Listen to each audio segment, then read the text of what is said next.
ప్రజలు 39 సీట్లు మనకు అప్పచెప్పారు.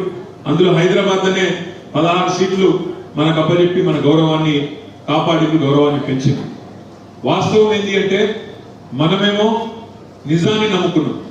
కేవలం ఆదర్శవంతమైన అభివృద్ధి, సంక్షేమం, కులం లేదు, మతం లేదు, అందరూ మా వాళ్ళే, అందరినీ కూడా కడుపులో పెట్టుకొని చూసుకోవాలి, పేదరికమే ఒక గీటురాయిగా సంక్షేమం, అభివృద్ధి ఒక కులమానంగా ఆలోచన విధానం తీసుకొని మనం ముందుకు పోయినాం.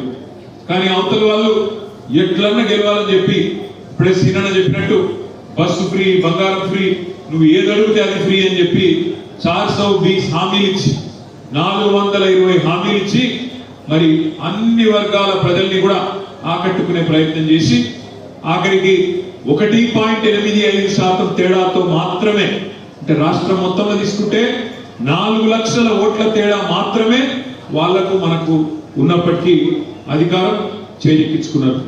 ఇక అధికారం చేజిక్కించుకున్న తర్వాత ఇక వాళ్ళు ఎట్లా మాట్లాడుతున్నారో మీరు చూస్తున్నారు. ముఖ్యమంత్రి గారు రేవంత్ రెడ్డి సెక్రటేరియట్ లో మొట్టమొదటిసారి ప్రెస్ కాన్ఫరెన్స్ పెట్టిండు. ఏమంటాడు ఆయన? అయ్యో మేము ఇక్కడ లంకె బిందెలు ఉంటాయనుకొని వచ్చినాం, కానీ ఇక్కడ అన్ని ఖాళీ కుండలే ఉన్నాయి అని మాట్లాడుతున్నాడు. నాకు నిలవగడుగుతా, లంకె బిందెల కోసం ఎవరు తిరుగుతారు? గడ్డపారలు పట్టుకొని, తటపారలు పట్టుకొని, నెత్తి మీద దుప్పట్లు కప్పుకొని దొంగ చీకట్లో అర్ధరాత్రి దొంగలు తిరుగుతారు లంకె బిందెల కోసం. మరి ఈయన గతంలో ఏం చేసినాడో నాకు తెలియదు, కానీ పక్కాగా ఆ పాత బుద్ధులు మాత్రం బొత్తలు.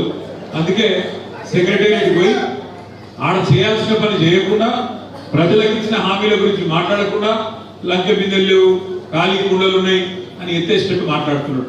వినగాక మన ఇంకా దివాలకోరు మాట ఏమంటాడు? మేము చాలా హామీలు ఇచ్చిన ప్రజలకు, కానీ కేంద్రంలో కాంగ్రెస్ ప్రభుత్వం వస్తేనే ఆ మాట నిలబెట్టుకుంటాం, లేకపోతే మేమేమే బెబ్బెబ్బే కుదరదని చెప్తున్నాడు. మరి ఇదే ముఖ్యంగా ముందే ఏడుస్తూ అయిపోతున్నాయి కదా, జాడిచ్చి తంతుండే అప్పుడే జనం. కానీ అప్పుడేమో ఓట్ల కోసం ఏది పడుతుంది డిసెంబర్ 9 నాడు నేను వస్తున్నా, మీరు 2 లక్షల రుణం ఇప్పటిదాకా తీసుకోవడం ఉంటే అర్జెంట్ గా పోయి తెచ్చుకోండి, నేను సంతకం పెడుతూనే ఉన్నాను. డిసెంబర్ 9 వీకింది, జనవరి 9 వేయింది, ఫిబ్రవరి 9 వేయింది, లెక్క పెడుతున్నాం. ఇంకొక 60 నెలలు ఉంది. ఇంకా 60 నెలలు ఉందా? ఎంత ఉందో? 57 నెలలు ఎంత ఉంది? 100 రోజులకి 40 రోజులు. మన నాగేంద్ర చెప్తున్నారు 100 రోజులకి ఇంకా 40 రోజులే ఉంది. మార్చి 17 నాడు 100 రోజులు నిండుతుందని చెప్తున్నాడు. ఇప్పుడు పెద్దలు చెప్పారు, ఇప్పుడే కేసీఆర్ గారు సీనియర్ కూడా అదే చెప్తా ఉండే, 100 రోజులు చూడండి, తొందరపడకండి అని చెప్పాడు. మేము కూడా తొందరపడతలేదు, కానీ రేవంత్ రెడ్డికి యాద్ చేయాల్సిన అవసరం అవుతుంది. డిసెంబర్ 9 నాడు 2 లక్షల రుణమాఫీ అన్నాం, తప్పించినాం. అదే విధంగా తప్పిస్తే ఊకోము, తప్పించిన అనుకుంటున్నాం. అక్క చెల్లె మీ అందరికి నేను మాటిస్తున్నా, డిసెంబర్ లో కరెంట్ బిల్ కట్టకుర్రి, సోనియమ్మ కడుతుంది, తొందరపడకుర్రి అన్నావు. మరి డిసెంబర్ వాయ్, జనవరి వాయ్, ఫిబ్రవరి రాని వచ్చే ఏమాయా నాయన అంటే గృహ జ్యోతి అంటున్నాడు, ఇంకేదో అంటున్నాడు.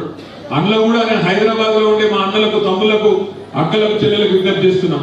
అందులో కూడా కటింగ్లు పెట్టే ప్రయత్నం చాలా అయింది. ఒక ఇంటికి 1 మీటర్ అని, రేషన్ కార్డు ఉండాలంటే హేమలత బాగా మాట్లాడి, రేషన్ కార్డు ఉండాలని, ఇంకోటని మళ్ళా కటింగ్లు పెట్టే ప్రయత్నం చేస్తా ఉన్నారు. అందుకే నేను అనేది, హైదరాబాద్ లో ప్రతి బస్తీలో 40 గజాల ఇల్లున్నా, 60 గజాల ఇల్లున్నా అలా 4-5 కుటుంబాలు కూడా కలిసి ఉంటాయి.